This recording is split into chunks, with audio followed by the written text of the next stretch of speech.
Halo semuanya, jumpa lagi dengan gue Randy Fudo, dan kali ini gue akan membahas untuk kartu meja arkana, yaitu adalah Wheel of Fortune atau roda keberuntungan.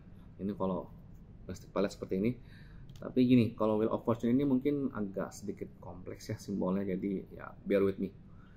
Karena emang ada beberapa hal yang sering diabaikan dalam kartu Wheel of Fortune. Nah, satu hal yang perlu kita tahu ketika banyak orang atau tarot reader selalu bilang ketika apapun pertanyaannya, ketika Wheel of Fortune ini keluar artinya bakal bagus, artinya bakal bagus, which is sorry to say no, it's not always good, tidak selalu bagus gitu ya. Lebih tepatnya mungkin kalau secara singkat buat pengenalan, kartu Wheel of Fortune ini kan anggap aja kayak roda nasib yang berputar. Jadi balik lagi ketika kalau kartu ini keluar, ini memang bisa menunjukkan transisi perubahan. Tapi balik lagi, ketika misalnya klien sedang berada di posisi atas, kalau ini keluar kemungkinan besar bisa turun, gitu ya. Sementara ketika kliennya berada di posisi di bawah, menurut dia berada di posisi bawah, ketika kartu ini keluar emang naik gitu ya, kemungkinan naik itu besar. Tapi ingat nih, ketika ada orang posisi lagi sedang di atas, sedang berjaya-jayanya, keluar kartu ini menunjukkan peringatan sebenarnya bahwa kita sebagai manusia tidak akan selamanya berada di atas, ada kalanya juga pasti di bawah. Meskipun kita ke bawahnya tuh, di fase bawahnya tuh bakal sampai serendah apa kita belum ada yang tahu, tapi minimal justru malah disarankan untuk berjaga-jaga. Gitu kira-kira kalau secara singkatnya. Wheel of Fortune ini sebenarnya cukup banyak simbol karena ya sebenarnya kita bahas satu persatu ya. Ini sebenarnya kan ada T A R O T, tarot. Satu anagram tarot. Kemudian ini dia. Ini sebenarnya huruf Ibrani. Huruf Ibrani ini menunjukkan Yod, He, Vav, He gitu ya. Yod, He, Vav, He itu sebenarnya huruf Ibrani kongsonan atau istilahnya tidak bisa dieja. Ini secara simbolis versi Kabalah atau versi bahasa Ibrani atau versi mungkin orang bilangnya agama Yahudi atau apapun namanya, atau tradisi Yahudi. Sosok Tuhan itu adalah sosok yang tidak bisa dideskripsikan. Sosok Tuhan adalah yang tertinggi ya. Sosok Tuhan yang tertinggi adalah sosok yang tidak bisa dideskripsikan, tidak bisa diinterpretasikan, bahkan kita tidak tahu wujudnya seperti apa. Nah, dari kepercayaan mistis Yahudi ini dan dengan huruf Ibrani ini sengaja dibuat huruf untuk mengeja Tuhan itu tidak bisa kita eja. Jadi makanya hurufnya itu huruf kongsonan semua, tidak ada huruf vokalnya, karena tujuannya memang ini adalah sesuatu yang sangat luar biasa, sehingga saking luar biasanya tidak bisa kita sebutkan namanya gitu ya.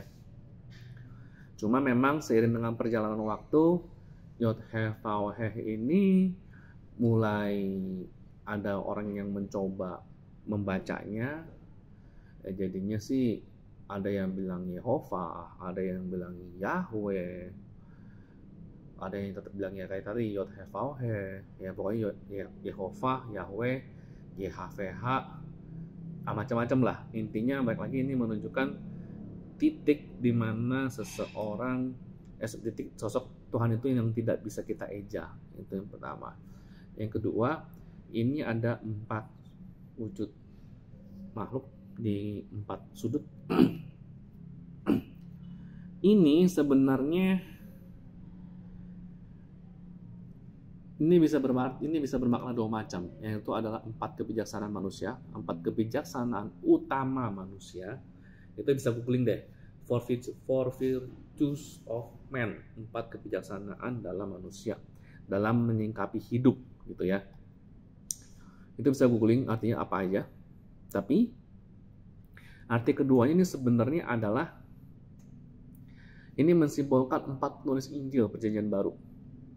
Jadi bagi yang teman-teman yang mungkin beragama Kristen Protestan dan Kristen Katolik, di Injil Perjanjian Baru tuh Bible itu kan ada 5 penulis ya. Nah aslinya tuh ada 4 penulis. Nah di sini tuh maksudnya ada 4 penulis ya. Nah di sini tuh sebenarnya simbol ini tuh mewakili 4 penulis tersebut. Nah karena ceritanya ketika kita membaca suatu Bible dalam kisah dalam artian Yesus, perjalanan Yesus dari awal hingga diangkat ke surga, atau mungkin memang kalau di teman-teman Islam bilangnya perjalanan Nabi Isa Al-Masih. Nah, kisahnya tuh dibuat oleh 4 orang. Jadi kisahnya sama tapi dalam 4 sudut pandang yang berbeda. Nah, penulisnya tuh adalah Matius atau di bahasa Inggris itu Matthew, Markus atau di bahasa Inggris itu Mark, Lukas ya Lukas, kalau Yohanes sama Yohanes, yang dimana kalau di bahasa Inggris bilangnya John gitu ya. Matthew, Mark, Lukas, John, atau Matius, Markus, Lukas, Yohanes gitu ya. Masing-masing disimbolkan oleh 4 sosok di sini gitu ya. Yang artinya memang intinya sama tapi dilihat dari 4 sudut pandang yang berbeda. Nah, apa maksudnya dari kenapa gue sampai ngebahas-bahas seperti ini? Karena di Wheel of Fortune ini satu, ketika kita membacakan satu tarot dan keluar Wheel of Fortune seperti tadi yang pertama ya, belum tentu ini akan selalu berakhir bagus gitu. Itu yang pertama, belum tentu akan selalu berakhir bagus. Dan ini yang kedua ya, ini lebih untuk mengevaluasi ketika kartu ini keluar ya, ini selalu untuk juga menekankan untuk evaluasi agar kita melihat perjalanan hidup kita dari sudut pandang yang berbeda, tidak hanya dari sudut pandang diri kita sendiri, tapi juga melihat dari sudut pandang orang lain, mungkin dari sudut pandang orang tua, sudut pandang teman-teman, dan sudut pandang pasangan, misalnya seperti itu. Jadi selain diri sendiri ya juga ada orang tua, sudut pandang teman, sudut pandang pasangan, minimal dari 4 sudut pandang itu.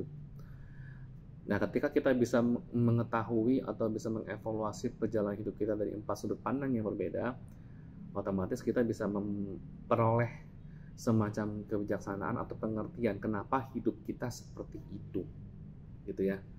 Kenapa hidup kita seperti itu, kenapa hidup kita menjadi begitu. Nah, makanya ketika kartu ini keluar, selain untuk berkata untuk hati-hati apabila Anda sedang di atas maka sedang di bawah, makna lainnya adalah melihat sudut pandang, melihat nasibnya dari sudut pandang yang lain. Emang sih nanti agak mirip dengan kartu The Hanging Man nomor 12 nantinya yang akan gue bahas juga, tapi ini lebih menekankan ke 4 sudut pandang yang sama sekali ya, intinya sama, tujuannya sama, tapi dari 4 sudut pandang yang cukup dekat denganmu, melihat second opinion mengenai nasibmu seperti apa. Karena ya baik lagi, mungkin bagi kita melihatnya nasib kita mungkin ada yang bilang kurang bagus, tapi ternyata menurut sudut pandang orang lain ternyata ya cukup bagus gitu. Ada juga yang dalam sejumlah kasus, misalnya klien merasa dirinya itu sudah sedang bagus-bagusnya, tapi ternyata dari sudut pandang orang dekatnya ternyata ada sesuatu yang missing, ada sesuatu yang kurang, sehingga orang tuh nggak sadar. Jadi makna ketiga sebenarnya adalah bertanyakan, mau nanya second opinion gitu, nanya second opinion. Ya ada macam-macam sih sebenarnya makna ininya, terutama karena berhubungan sama nasib. Ini juga bisa berarti ya nasibnya sebagian besar ditentukan oleh yang atas, kebaikan yang atas. Tapi untuk makna tarot, kartu tarot yang Wheel of Fortune yang sekarang sih gue rasa sudah cukup. Ya nanti kalau sampai butuh makna yang lain atau insight yang lain ya mungkin ke kelas gue gitu ya.